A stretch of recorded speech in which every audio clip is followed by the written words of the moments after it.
Hello everybody, this is the second version of the slider crank with gear prototype, or test bed, let's call it. This one has a spring on the end, so I can actually test if the motor can spin this fast enough, or hard enough to do that. This is the old one. Old one didn't have a way of actually testing if this could pull a spring, because I was testing if the gears could even be printed well, which it can't. So we have moved on to this. This has the smaller gear rack with only the bits that are needed. I improved how this back bit assembles. The bit that the motor mounts to is a separate piece, and that's screwed in along the edges, like so. Yeah. And then there's just a spring cobbled onto the front of this to see if this can even prime it. So go plug this in for the first time with alligator clips attaching it to the same old janky wire nugget because the wires popped off of the motor.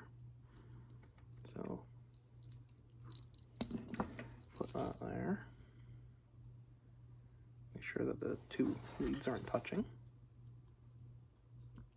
Seems fine. Okay. Got the motor switch over here.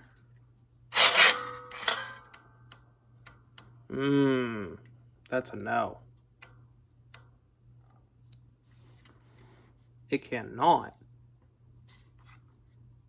pull a spring. Interesting. Okay. Let me unplug the motor. Or unplug the battery, sorry. So it seems like no, it cannot deal with that spring. This is my 100-to-1 gearbox, so it is a pretty stout gearbox there. But looks like no. It cannot prime the spring, because keep in mind that this is moving twice the movement of this back and forth. So I guess that's a no. Now let me see if I loosen the spring, if it can then do it. So here's the spring loosened a bit. Let's try that out.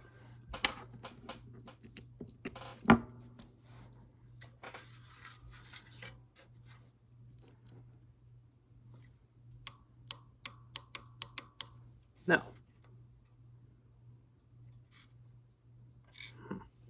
Interesting.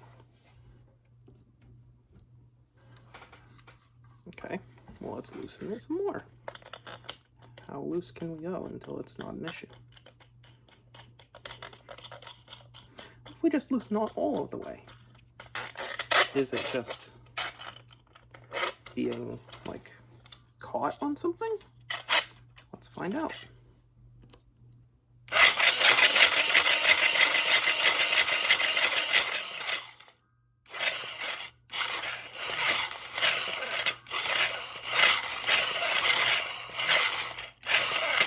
So you can see that that works fine with that. But no, it cannot handle 5.5 inches of K25.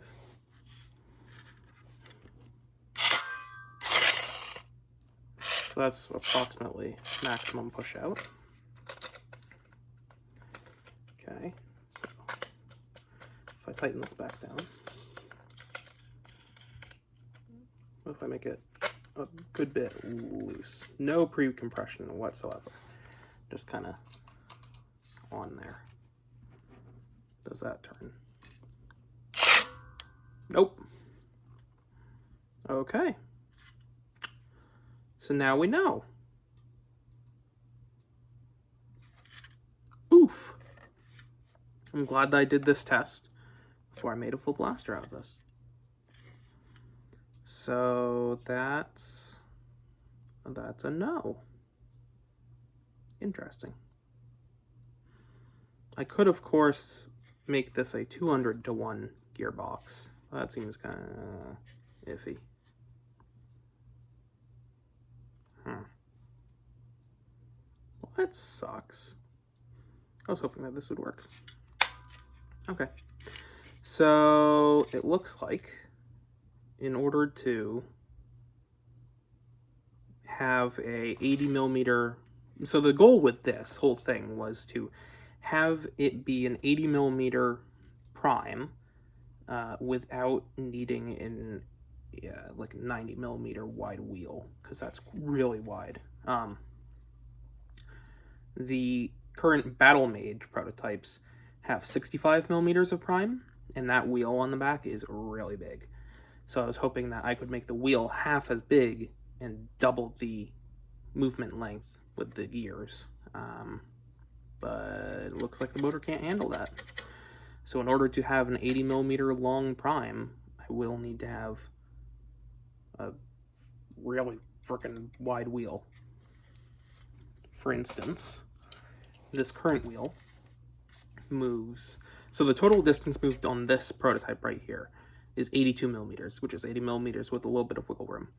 So that means that these holes here, distance from the center of the wheel, are 41 millimeters. So this to this is 41, then this to this is 41. So the distance between these two these two pinholes right there is, oh, sorry, no. Distance from pin to pin is 41. This one to this one is 41, which is half the distance that this moves. So in order to have this be an 80 millimeter prime with the gearing, the wheel is 60-ish millimeters wide. In order to have it be an 80 millimeter wheel without the gearing, it's going to have to be like that wide, which sucks. That sucks a lot. But it looks like that's what I'm going to have to do. So I'm going to just have a wheel that wide, which means that the casing for it's going to have to be like that wide, kind of sticking out the sides of the blaster. Now the next AEB prototype with this mechanism was going to be based on the shell of the Foxbat, but with completely different internals. So I was keeping the shape because I already did the aesthetic work on this and the grip work on this. And then the magazine was still going to come in here, but there would be like a ram and a breech and a plunger tube back here in a stock. And that's what I'm using for the pump action carbine that I'm basing off of the Foxbat. New AEB was going to be based off of that. But if we look at this, Foxbat is already wide enough to fit a normal like caliber and plunger tube in that width. So having something that wide sticking off of it is a bit goofy, but that's what I'm gonna do. I'm gonna make it look goofy. So that seems like what I gotta do in order to make it work like that. Of course, I could, now that I have made printed gears, I could make a printed sector gear blaster still using this gearbox. But I don't know. Maybe. I'll think about it and I'll get back to you. So yeah, no K25, no 5.5 inch K25, 80 millimeter prime with gears onto a 41 millimeter distanced hole spacing back here. Doesn't work, unfortunately.